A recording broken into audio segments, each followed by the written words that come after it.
കൃഷ്ണായ വാസുദേവായ ഹരയേ പരമാത്മനെ പ്രണതക്ലേശനാശായ ഗോവിന്ദായ നമോ നമഃ.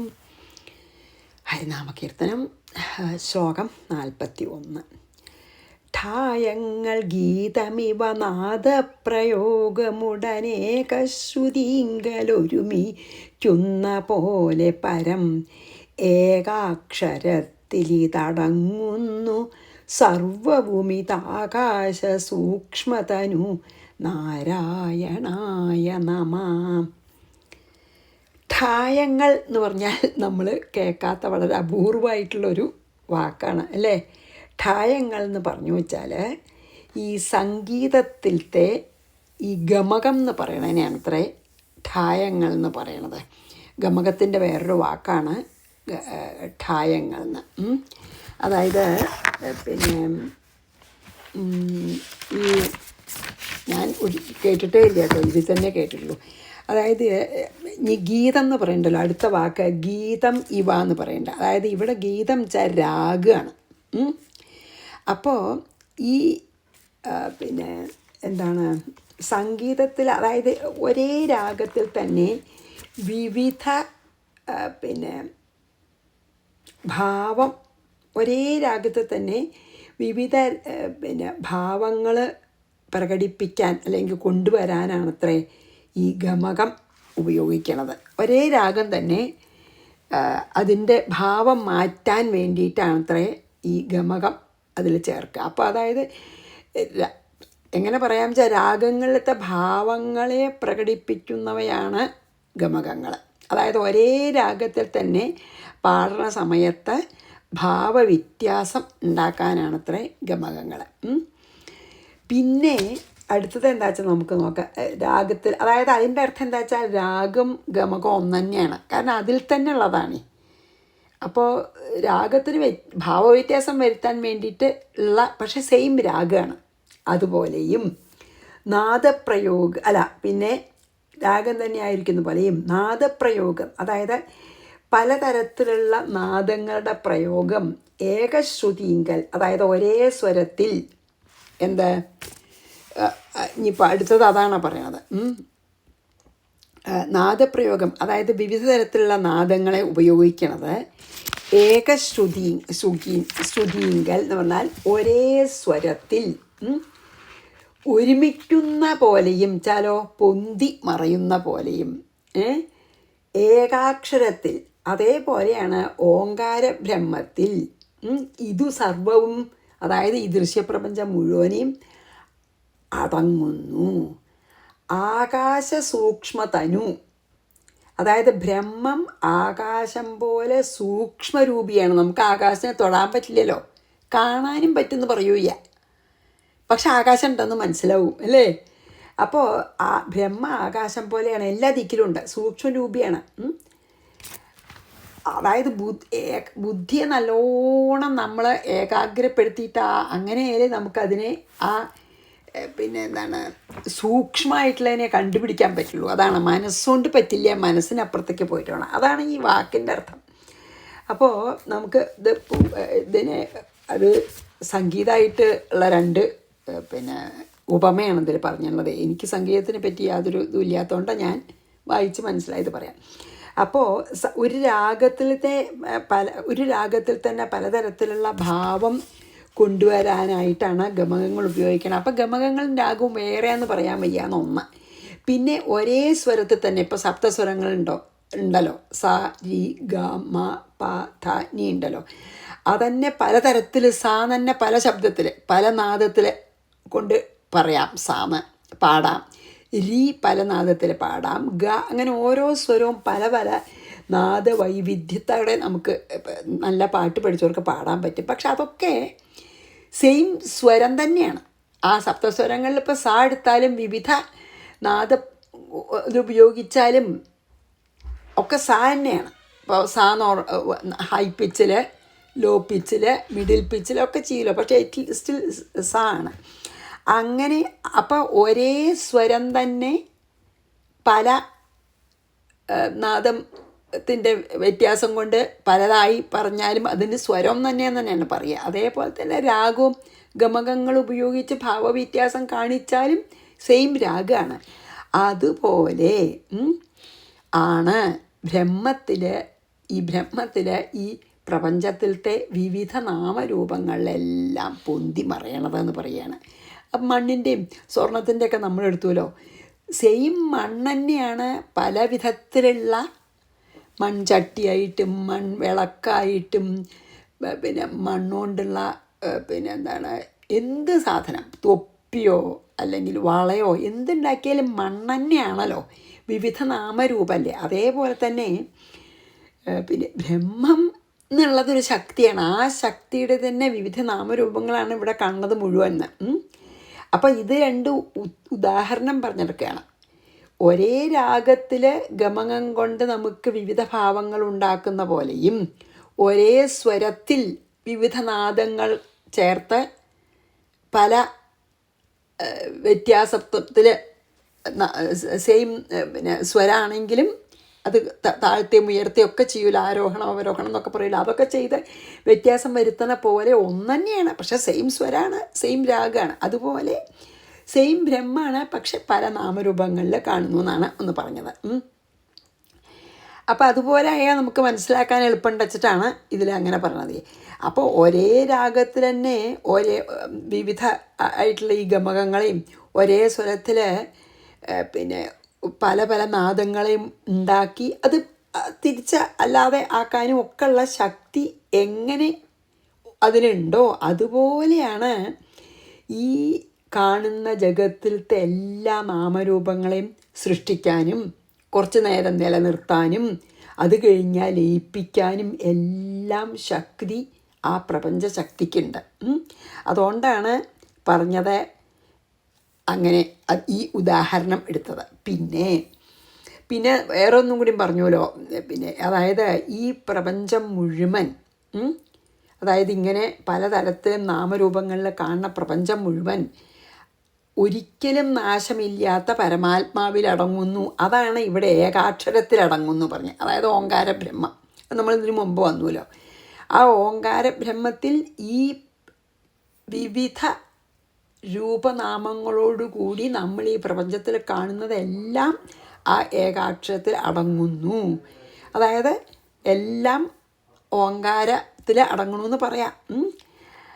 പക്ഷെ അത് നമുക്ക് മനസ്സിലാക്കണമെങ്കിൽ നമുക്ക് മനസ്സിനതീതമായിട്ട് പോകണം. പിന്നെ ഈ ആകാശം പോലെയെന്ന് പറഞ്ഞില്ലേ ഇതിൽ, ആകാശം പോലെയെന്ന് പറഞ്ഞാൽ ശരിക്ക് ബ്രഹ്മം നമ്മൾ പറയുന്നുണ്ടല്ലോ ഇതിൽ, എന്താ പറയുക, നാരായണീയത്തിൽ ആദ്യത്തെ ശ്ലോകത്തിൽ തന്നെ പറയുന്നുണ്ട്. ഏത്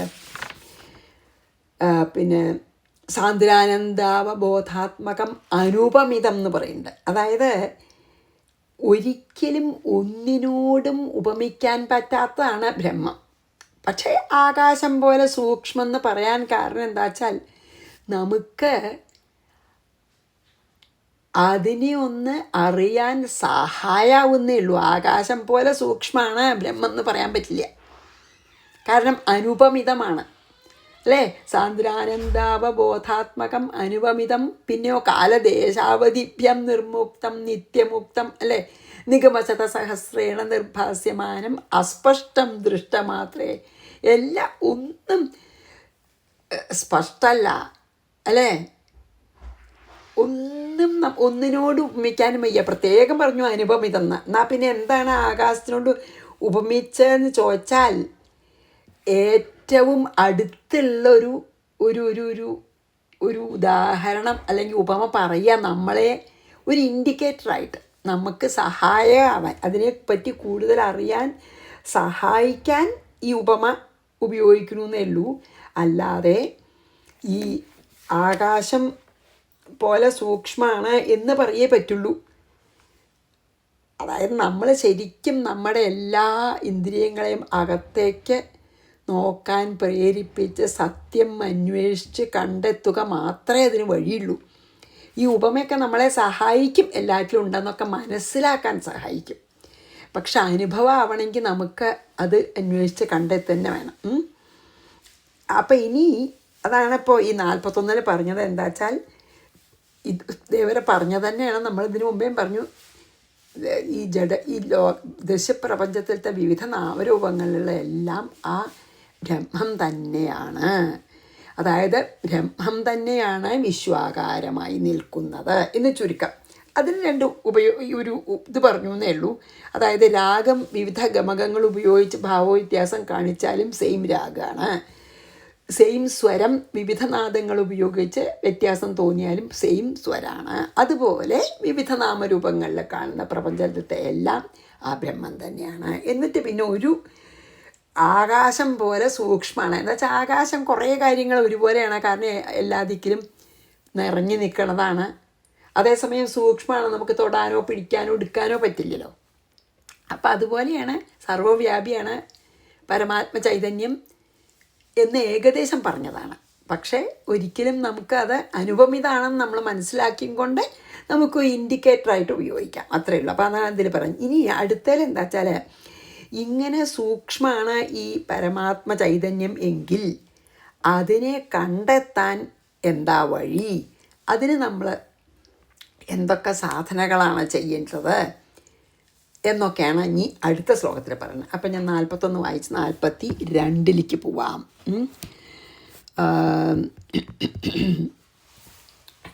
ഠായങ്ങൾ ഗീതമിവ നാദപ്രയോഗമുടനേകശ്രുതിങ്കലൊരുമിക്കുന്ന പോലെ പരം ഏകാക്ഷരത്തിലിതടങ്ങുന്നു സർവവുമിതാകാശ സൂക്ഷ്മതനു നാരായണായ നമഃ. ഇനി 42. ഡംഭാതിദോഷമുടനെട്ടും കളഞ്ഞു ഹൃദി മുമ്പേ നിജാസനമുറച്ചേകനാടിയുടെ കമ്പം കളഞ്ഞു നില 6 കടപ്പതിനു തുമ്പങ്ങൾ തീർക്ക ഹരിനാരായണായ നമ. പഴയ മലയാളമാണ്, നമുക്കത് വായിക്കുമ്പോൾ തന്നെ തോന്നും അല്ലേ. നോക്കാം. ഡംഭാതി ദോഷം ഉടനെട്ടും 8 തരത്തിലുള്ള ദോഷങ്ങളാണ് മനസ്സിൻ്റെ മനസ്സിനെ അശുദ്ധാക്കണത്.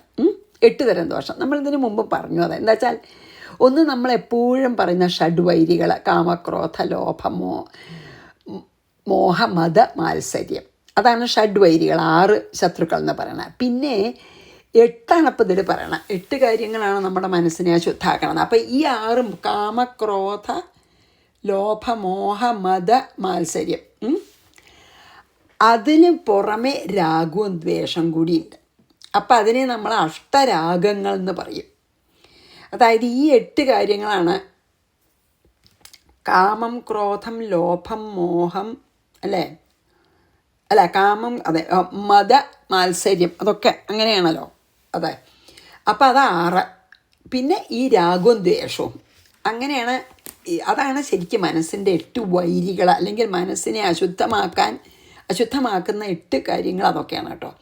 രാഗവും ദ്വേഷവും, പിന്നെ നമ്മളെപ്പോഴും പറയാറുള്ള കാമക്രോധ ലോഭ മത മോഹ മാത്സര്യവും, അതാണ് അഷ്ടരാഗങ്ങൾ എന്ന് പറയും 8 എണ്ണമാവുമ്പോൾ. അതിനെ ഹൃദി കളഞ്ഞ്, അതിനെ മുഴുവൻ ഹൃദയത്തിൽ നിന്ന് തുടച്ചു മാറ്റി, അതായത് ഹൃദയത്തിനെ അതൊക്കെ നീക്കിയിട്ട് പരിശുദ്ധമാക്കി, മുമ്പേ ചില ആദ്യം നിജാസന മുറപ്പിച്ചെന്ന്. നിജാസന ചെന്നാൽ തനിക്ക് സുഖമായിട്ടും കംഫർട്ടബിളായിട്ട് കുറേ നേരം ഇരിക്കാൻ പറ്റണ ഒരു പോസ്. അതായത് ധ്യാനിക്കാനൊക്കെ ഇരിക്കുമ്പോൾ കുറച്ച് നേരം ഇരിക്കണമല്ലോ. അപ്പോൾ നമുക്ക് വെറുതെ നമുക്ക് കംഫർട്ടബിൾ അല്ലാത്തൊരു പോസിലിരിക്കാൻ പറ്റില്ല. സുഖാസനം എന്ന് പറയും. അതാണ് അപ്പോൾ ഇതിൽ പറയുന്നത്. നിജാസനം ഉറപ്പിച്ച, ഓരോരുത്തർക്കും ഓരോ ആസനവും കുറച്ച് സുഖമായിട്ടിരിക്കാൻ പറ്റുക. അതാണ് നിജാസനം എന്ന് പറഞ്ഞത്. അപ്പോൾ തനിക്ക് കംഫർട്ടബിളായിട്ടുള്ളൊരു പോസിൽ, അതാണ് നിജാസനം. അങ്ങനത്തെ ഒരു സുഖാസനത്തിലിരുന്ന് ഏകനാഡിയുടെ കമ്പം കളഞ്ഞ്, അതായത് പ്രാണായാമം കൊണ്ട് പ്രാണനെ നിയന്ത്രിച്ച്, ഏകനാടിച്ച സുഷുമ്ന നാഡിയാണ്, നടുക്കിലത്തെ നാഡി, നട്ടലിൻ്റെ താഴത്ത് തൊട്ട് മുകളിൽ വരെ പോണതാണ്. ആ നടുക്കിലത്തെ നാഡിയാണ് നമ്മൾ സുഷുമ്ന നാഡി പറയുന്നത്. 2 ഭാഗത്തും ഇളയും പിങ്കളയുണ്ട്, പിങ്കളയുണ്ട്, ഇടയും പിങ്കളയും. അതാണ് 3 പ്രധാന നാഡികൾ. നമ്മുടെ ദേഹത്തിൽ 70,000 നാഡികളുണ്ട്. പക്ഷെ അതൊക്കെ ഈ സുഷുമ്നയായിട്ട് കണക്റ്റഡ് ആണെന്നാണ് പറയണത്. എന്തായാലും അതാണ് മെയിൻ.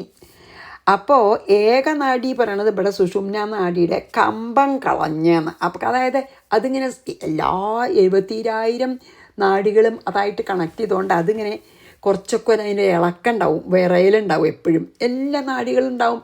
ഏതെങ്കിലും ഒന്ന് ഇളകുമ്പോൾ ഈ സുഷുമ്നയ്ക്കും ഒരു ചെറിയൊരു ഒരു കമ്പം ഉണ്ടാവില്ല. കമ്പം എന്ന് പറഞ്ഞാൽ ഇവിടെ ഇളകല അല്ലെങ്കിൽ ഒരു വിറയല. അപ്പോൾ ഏകനാഡിയുടെ കമ്പം കളഞ്ഞ് എങ്ങനെയാണ് കമ്പം കളയാച്ചാൽ പ്രാണായാമം കൊണ്ട് പ്രാണനെ നിയന്ത്രിച്ച് സുഷുമ്ന നാഡി സ്ട്രെയിറ്റായിട്ട് ഇളകാതെ നിർത്തിയിട്ട് അതിൽ ഈ നിയന്ത്രിച്ച പ്രാണനെ കയറ്റണം, പ്രവേശിപ്പിക്കണം. അതാണ് ഇപ്പം ഇതിൽ ഏകനാഡിയുടെ കമ്പം കളഞ്ഞെന്ന് പറഞ്ഞ്. എന്നിട്ട് നില 6 കടപ്പതിന് നമ്മൾ പറഞ്ഞല്ലോ ഏതൊക്കെയാണ് 6 ആധാര ചക്രങ്ങളെ പറഞ്ഞല്ലോ. മൂലാധാരം അല്ലേ, ഏറ്റവും താഴത്തെ അവിടെയാണ് കുണ്ടലിനി ശക്തി. കുണ്ടലിനി യോഗത്തിനെ പറ്റിയാണ് പറയണത് അല്ലേ. അപ്പോൾ കുണ്ടലിനി ശക്തി ഉറങ്ങിക്കിടക്കുന്ന മൂലാധാരത്തിലാണ്. That is between excretory organ and reproductive organ എന്നൊക്കെ നമ്മൾ പറഞ്ഞുല്ലോ. അത് കഴിഞ്ഞിട്ട് ഈ അതിൻ്റെ മുകളിലായിട്ടാണ് സ്വാധിഷ്ഠാനം അല്ലേ, പിന്നെ മണിപൂരകം, പിന്നെ അനാഹതം, കഴുത്തിൻ്റെ അവിടെ എത്തുമ്പോൾ വിശുദ്ധി, 2 പിരികത്തിൻ്റെ ഇടയ്ക്ക് ആജ്ഞാചക്രം. അപ്പോൾ ഇതിൽ പറയാം 6 ചക്രങ്ങളും കടന്നിട്ടെന്ന് പറഞ്ഞാൽ ഈ 6 ചക്രങ്ങളാണ് പറയണത്. നില 6 കടപ്പതിന് മീൻസ് ഈ മൂലാധാരം. മൂലാധാരത്തിന് എത്രയാണ് നമ്മളങ്ങനെ പറയുക, 4 ഇതളുള്ള താമരയാണ് ഇത്രയും മൂലാധാരത്തിൽ. സ്വാധിഷ്ഠാനമാണ് പിന്നത്തെ മുകളിലത്തെ, അത് പിന്നെ 6 ഇതളുള്ള താമര. പിന്നെ മണിപൂരകം പൊക്കിളിൻ്റെ അവിടെ അത് 10 ഇതളുള്ളതാണ്. പിന്നെ ഹൃദയത്തിൻ്റെ അവിടെ അനാഹത ചക്രം, അതിൽ 12 ഇതളാണത്രേ. പിന്നെ വിശുദ്ധി ചക്രം എവിടെ, കഴുത്തിൻ്റെ അവിടെ, അതിൽ 16 ഇതള. പിന്നെ 2 കണ്ണിൻ്റെ ഇടയ്ക്കുള്ളത് ആജ്ഞാചക്രം, അത് 2 ഇതളേ ഉള്ളൂ. എന്നിട്ടാണ് നമ്മൾ സഹസ്രാര പത്മത്തിലെത്തുക. അതായത് നമ്മുടെ ഈ നെറുകയുടെ അവിടെ ആണ് സഹസ്രാര പത്മം. അപ്പോൾ ഇതിലെന്താ പറഞ്ഞ വെച്ചാൽ 6 നില 6 കടപ്പതെന്ന് വെച്ചാൽ 6 ആധാര ചക്രങ്ങളെയും കടന്ന് ഈ പ്രാണൻ സഹസ്രാര പത്മത്തിൽ ബ്രഹ്മരന്ധ്രം വഴി എത്തിക്കുന്നതിന് എന്നാണ്. നമ്മളിതിനു മുമ്പ് അതൊക്കെ പറഞ്ഞുല്ലോ. തുമ്പങ്ങൾ തീർക്കുക, അതിന് വേണ്ട, അതായത് എൻ്റെ ഈ കുണ്ടലിനി ശക്തിയെ പ്രാണവായു അടക്കി ഉയർത്തി ഉയർത്തി ഉയർത്തി ഉയർത്തി സഹസ്രാര പത്മത്തിൽ എത്തിക്കുന്നതിന് ഉള്ള തുമ്പങ്ങൾ തീർക്കാച്ച എന്താ, വിഘ്നങ്ങൾ തീർത്ത് എന്നെ അനുഗ്രഹിക്കണേ ഹരിനാരായണായ നമ എന്നാണ് പറഞ്ഞത്. ഇപ്പോൾ കുണ്ടലിനി യോഗമാണ് ഇതിൽ സൂചിപ്പിക്കണ എഴുത്തച്ഛൻ. അതായത് ആത്മസാക്ഷാത്കാരത്തിന് നമ്മളിപ്പോൾ എന്ത് ധ്യാനയോഗം എന്തായാലും ഏത് വഴിയാണെങ്കിലും ആത്മസാക്ഷാത്കാരത്തിന് ഒഴിച്ചുകൂടാൻ പറ്റാത്തൊരു കാര്യമാണ് ചിത്തശുദ്ധി. അതിന് ആ ചിത്തശുദ്ധിക്ക് ശത്രുക്കളാണ് ഈ പറഞ്ഞത് അഷ്ടരാഗങ്ങൾ അല്ലേ. അപ്പം ആദ്യം ആ പിന്നെ രാഗം, ദ്വേഷം, കാമം, ക്രോധം, ലോഭം, മോഹം, മദം, മാത്സര്യം, ഈ 8 കാര്യങ്ങളെ നമ്മൾ അകറ്റണം. അങ്ങനെ അകറ്റി ശുദ്ധമായിട്ടുള്ള മനസ്സോടെ വേണം എന്ത് ഈ ധ്യാനയോഗമൊക്കെ അഭ്യസിക്കാൻ. അല്ലാണ്ട് കാര്യമില്ല. അപ്പോൾ അത് നമ്മൾ പതഞ്ജലിയുടെ അഷ്ടാംഗ യോഗമല്ലേ, യമം, നിയമം, അത് ജീവിതചര്യയാണ് കേട്ടോ. കുറേ അതായത് പിന്നെ നല്ല നിഷ്ഠയോടുകൂടി ജീവിക്കുക, സത്യം പറയാൻ പാടുള്ളൂ, ഒന്നും ആരെന്നൊന്നും ആവശ്യമില്ലാത്തൊന്നും മേടിക്കരുത്, ഒന്നിനും മോഹരുത്, അങ്ങനെ യമനിയമങ്ങളുണ്ട് ആദ്യം. അതുപോലെ ജീവിക്കുക കുറച്ച് കാലം. എന്നിട്ട് പിന്നെ യമം, നിയമം, പിന്നെന്താണ് ആസനം. അതായത് സുഖാസനം എന്ന് പറഞ്ഞില്ലേ, കുറേ നേരം ഇരിക്കാൻ പറ്റുന്ന ഒരാസനത്തിൽ ഇരിക്കുക. പിന്നെയാണ് പ്രാണായാമം, 4ാമത്തെ അംഗം, അഷ്ടാംഗത്തിലത്തെ 4ാമത്തെ പ്രാണായാമം. പ്രാണായാമം എന്ന് പറഞ്ഞാൽ ഈ ബ്രീതിങ് കൺട്രോൾ ചെയ്തിട്ട് പറഞ്ഞില്ലേ പ്രാണനെ നിയന്ത്രിക്കാൻ ചെയ്യാം. പിന്നെ പ്രത്യാഹാരം എന്ന് പറയും. പ്രത്യാഹാരം വെച്ചാൽ എന്താണ്, സ്വതേ നമ്മളെ ഇന്ദ്രിയങ്ങളൊക്കെ പുറത്തേക്കാണ്, they are all going outward എപ്പോഴും ഇന്ദ്രിയങ്ങൾ. അതിനെയൊക്കെ ആമ ഒരു ആപത്ത് വരുന്നുണ്ടെങ്കിൽ എങ്ങനെയാണ് എല്ലാ കാലും അകത്തേക്ക് വലിക്കുക, അതുപോലെ എന്നൊക്കെയാണ് പറയുക. പ്രത്യാഹാരം എന്ന് പറഞ്ഞാൽ നമ്മളെ പുറത്തേക്ക് തിരിഞ്ഞിരിക്കുന്ന ഇന്ദ്രിയങ്ങളെ മുഴുവൻ വലിച്ച് അകത്തേക്ക് നോക്കിപ്പിക്കുക, അതാണ് പ്രത്യാഹാരം.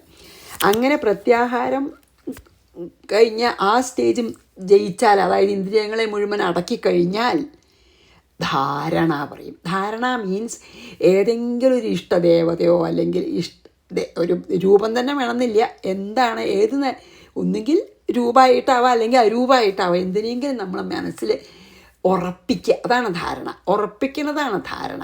അത് മനസ്സിൽ ഉറച്ച് നിൽക്കാറാവണ വരെ ഇങ്ങനെ അഭ്യസിക്കുക, അതിനെ ഇങ്ങനെ മനസ്സിൽ തന്നെ നിർത്താൻ. അങ്ങനെ ഉറച്ചു കഴിഞ്ഞാൽ ധാരണയായി. എന്നിട്ട് ആ ഉറച്ച് കിട്ടിയ, ഇപ്പോൾ കൃഷ്ണനാണെങ്കിലും കൃഷ്ണൻ്റെ ഏതെങ്കിലും ഇഷ്ടമുള്ളൊരു രൂപം നമ്മളിങ്ങനെ മനസ്സിൽ ഉറപ്പിക്കുക. കുറേ കഴിയുമ്പോൾ നമുക്ക് അഭ്യസിച്ച് ആ കൃഷ്ണരൂപം മനസ്സിൽ ഉറച്ച് നിൽക്കാൻ തുടങ്ങിയാൽ പിന്നെ ആ ഉറച്ച ആ രൂപത്തിനെ ധ്യാനിക്കുക. അതാണ് ധ്യാനം. അത് കഴിഞ്ഞ സമാധി. അങ്ങനെയാണ് 8 അഷ്ടാംഗയോഗത്തിൽ പറയണത്. യമം നിയമം അത് ജീവിതചര്യ കൊണ്ട് ഉണ്ടാവണം, നല്ല നിഷ്ഠയായിട്ടുള്ള പിന്നെ ആസനം, പ്രാണായാമം, പ്രത്യാഹാരം, ഇന്ദ്രിയങ്ങളകത്തേക്ക് വലിക്കുക. ധാരണ, അത് മനസ്സിൽ ധരിക്കുക, ആ ധരിച്ചതിനെ ധ്യാനിക്കുക. അങ്ങനെ ധ്യാനത്തിൽ അങ്ങോട്ട് മുഴുകുമ്പോൾ സമാധിയാവും. മീൻസ് സമാധി എന്ന് പറഞ്ഞാൽ എന്താ അറിയോ, ഈ കുണ്ടലിനി ശക്തി ഈ പറഞ്ഞ 7 അംഗങ്ങളും വേണ്ട പോലെ അനുഷ്ഠിച്ചാൽ, അഷ്ടാംഗയോഗത്തിലത്തെ 7 അംഗങ്ങളും വേണ്ട പോലെ അനുഷ്ഠിച്ച് ധ്യാനം കൂടിയും ഏകാഗ്ര ധ്യാനമായിട്ട് അങ്ങോട്ട് കുറച്ച് നേരം ആയാൽ ഈ കുണ്ടലിനി ശക്തി ഈ 6 ചക്രങ്ങളും കടന്ന് സഹസ്രാരത്തിലെത്തണതാണ് സമാധി. അപ്പം അതിന് എന്നെ അനുഗ്രഹിക്കണേന്നാണ് ഏകസന്ധിയിൽ പറയണതേ. 6 ചക്രങ്ങളെയും കടന്ന് സഹസ്രാര പത്മത്തിലെത്തുകയാണ്. ഏതു വഴി? ഈ സുഷുമ്ന. അതുകൊണ്ടാണ് ഏകനാഡി എന്ന് പറഞ്ഞില്ലേ, ഏകനാഡിയുടെ കമ്പം കളഞ്ഞെന്നൊക്കെ പറഞ്ഞില്ലേ. അതായത് ഈ പ്രാണായാമം കൊണ്ടും പ്രത്യാഹാരം കൊണ്ടും ധാരണ കൊണ്ടും ധ്യാനം കൊണ്ടും പതുക്കെ ഈ പ്രാണായാമം കൊണ്ടാണ് പ്രാണനെ അടക്കിയത്. പിന്നെ ആ ഏകാഗ്രതയും വേണം. ആ ഏകാഗ്രതയോട് കൂടി ഈ പ്രാണനെ അടക്കിയ പ്രാണനെ സുഷുമ്നയിൽ പ്രവേശിപ്പിക്കുമ്പോഴാണ് ഈ 6 ചക്രം കടക്കാൻ പറ്റുള്ളൂ. സുഷുമ്നയിലാണ് ഈ 6 ചക്രങ്ങളെ. അപ്പം ആദ്യം പ്രാണായാമം ചെയ്ത് പ്രാണനെ അടക്കിയിട്ട് ഈ സുഷുമ്നയിൽ കയറ്റണം. അപ്പം ആ പ്രാണശക്തിയാണ് ഈ കുണ്ടലിനി ശക്തിയോട് കൂടി ഇങ്ങനെ ഉയർന്നു വരും. മൂലാധാരത്തു നിന്ന് സ്വാധിഷ്ഠാനത്തിലേക്ക്, സ്വാധിഷ്ഠാനത്തു നിന്ന് മണിപൂരകം, മണിപൂരകത്തു നിന്ന് അനാഹതം, അനാഹത്തു നിന്ന് വിശുദ്ധി, വിശുദ്ധി നിന്ന് ആജ്ഞ. അങ്ങനെ കയറ്റി കൊണ്ടുവരികയാണ്. എന്നിട്ടോ ആ ധ്യാനം ഏകാഗ്രധ്യാനമായി കഴിഞ്ഞാൽ ഈ പ്രാണൻ സുഷുമ്നയിൽ കൂടെ പോയി കുണ്ടലിനി ശക്തിയിൽ ലയിക്കും. എന്നിട്ട് അങ്ങനെ പോയി ഈ കുണ്ടലിനി ശക്തി സഹസ്രാരത്തിൽ അങ്ങോട്ട് എത്തും. അതാണ് ബ്രഹ്മാൽ അനുഭവം. അല്ലെങ്കിൽ നമ്മൾ ഇപ്പോൾ ശിവൻ്റെ അടുത്ത് പറയുകയാണെങ്കിൽ ശിവശക്തി ഐക്യം എന്നൊക്കെ പറയുന്നത് അതാണ്. ശക്തിയാണ് ഈ കുണ്ടലിനി. ശക്തി ഉയർത്തി ശിവനാണ് സഹസ്രാരപത്മത്തിലിരിക്കുന്ന ശിവനായിട്ട് ഐക്യം പ്രാപിക്കുക. എന്ത് വേണമെങ്കിൽ പറയാം. അല്ലെങ്കിൽ വെറും ബ്രഹ്മാനുഭവം അതാണ് എഴുത്തച്ഛൻ എന്ത് പറഞ്ഞത്, ഏകനാടിയുടെ കമ്പം കളഞ്ഞ് നില 6 കടക്കൽ എന്നൊക്കെ പറഞ്ഞില്ലേ. അത് ആണ് അതിൽ പറഞ്ഞത്. അപ്പോൾ ഈ ഷഡ്വൈരികളൊക്കെ ഈ പറഞ്ഞില്ലേ, അഷ്ടരാഗങ്ങളൊക്കെ നമ്മളെ ഈശ്വരനിൽ നിന്ന് അകറ്റണതാണ്. നമ്മൾ അതിൽ നിന്ന് എത്രത്തോളം ഫ്രീ ആണോ അത്രത്തോളം നമ്മുടെ ചിത്തം ശുദ്ധാവും, നമ്മൾ അത്രത്തോളം ഈശ്വരനോട് അടുത്തിരിക്കും. അപ്പോൾ ഈ അഷ്ടരാഗങ്ങളൊക്കെ നമ്മളെ ഈശ്വരനിൽ നിന്ന് അകറ്റണതാണ്, സത്യത്തെ മറയ്ക്കണതാണ്. അതുകൊണ്ടാണ് ഈ പതഞ്ജലിയുടെ ഇതിലൊക്കെ യമം നിയമമൊക്കെ അനുഷ്ഠിക്കുക. എന്നിട്ട് ആ സുഷുമ്ന നാഡിയുടെ സഹജമായിട്ടുള്ള സ്പന്ദനത്തിനെയൊക്കെ ഇല്ലാതെയാക്കി പ്രാണായാമം കൊണ്ട് പ്രാണനെ അതിൽ പ്രവേശിപ്പിച്ച് ഈ 72,000 നാഡികളുണ്ടാകുമ്പോൾ കുറച്ചൊരു സ്പന്ദനമൊക്കെ ഉണ്ടാവും. അതൊക്കെ കൺട്രോൾ ചെയ്ത് ഈ പ്രാണനെ കയറ്റിയിട്ടാണ് ഈ 6 ചക്രങ്ങളും കടന്ന് നമ്മൾ ഈ സഹസ്രാര പത്മത്തിൽ ഈ കുണ്ടലിനി ശക്തി എത്തിക്കണം. അങ്ങനെ എത്തിക്കാൻ ഉള്ള എല്ലാ വിഘ്നങ്ങളും തീർത്ത് എന്നെ രക്ഷിക്കണേ ഹരിനാരായണായ നമ. അതാണ് ഇപ്പോൾ ഈ പറഞ്ഞില്ലേ കഴിഞ്ഞ ശ്ലോകത്തിൽ, ആകാശം പോലെ സൂക്ഷ്മമാണ്. അപ്പം ഞാൻ എങ്ങനെയാണ് അതിനെ കണ്ടെത്താൻ? ഇതേ മാർഗമുള്ളൂ. നമ്മൾ ഈ ഇങ്ങനത്തെ ഏതെങ്കിലും ധ്യാനയോഗമോ എന്തെങ്കിലും ഒരു നമ്മുടെ ബുദ്ധിയും എല്ലാ ഇന്ദ്രിയങ്ങളെയും അന്തർമുഖമാക്കിയിട്ട് പിന്നെ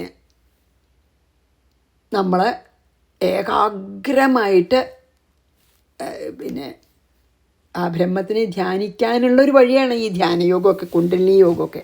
അതാണ് ഇപ്പം ഇതിൽ കുണ്ടലിനി യോഗമാണ് പറഞ്ഞ്. അങ്ങനെ നമുക്ക് സഹസ്രാര പത്മത്തിൽ അല്ലെങ്കിൽ ബ്രഹ്മാനുഭവം ഉണ്ടാവാൻ എന്നെ അനുഗ്രഹിക്കണേ എന്ന് പറഞ്ഞതാണ് 42. അപ്പോൾ നമുക്ക് 42 ചെല്ലാം. ഡംഭാതിദോഷമുടനെട്ടും കളഞ്ഞു ഹൃതി മുമ്പേ നിജാസനമുറ ചേകനാടിയുടെ കമ്പം കളഞ്ഞു നില 6 കടപ്പതിനു തുമ്പങ്ങൾ തീർക്ക ഹരിനാരായണായ നമഃ. ശ്രീകൃഷ്ണാർപ്പണമസ്തു. സർവത്ര ഗോവിന്ദനാമ സങ്കീർത്തനം. ഗോവിന്ദ ഗോവിന്ദ. ഗുരുവായൂരപ്പ ശരണം.